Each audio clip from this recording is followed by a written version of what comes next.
شايفة الجمال، شايفة الطعمة.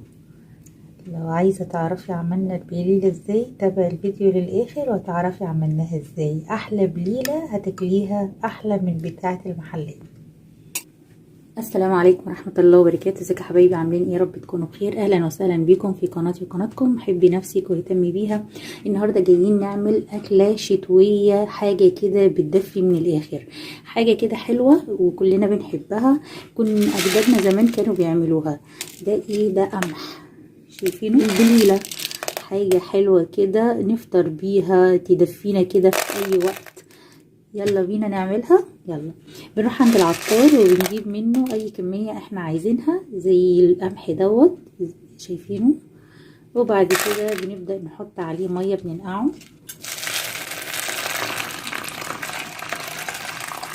بننقعه لمدة 6 ساعات كده تقريبا، ونرجع لكم تاني.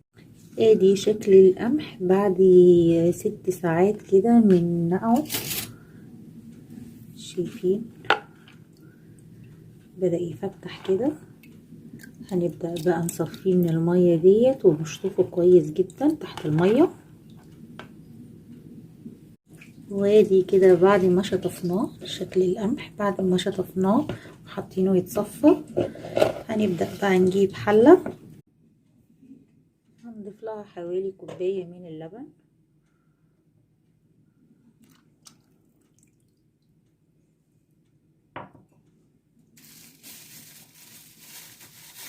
اللبن كامل الدسم. طبعا الشتا ده يحب الحاجات الدافية السخنة. معانا معلقة من اللبن البودرة،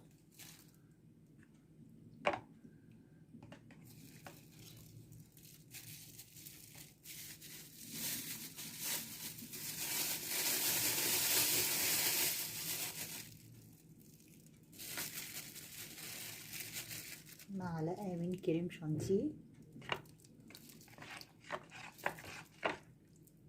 كل دي وهي سخنة لسه منزلينها من على النار. شايفين؟ نبدأ بقى نحط السكر حسب الرغبة. لو انتي بتحبيه مسكر زيادة حطي السكر زي ما انتي عايزة. انا هحط 3 معالق سكر. ونبدأ نقلب كده.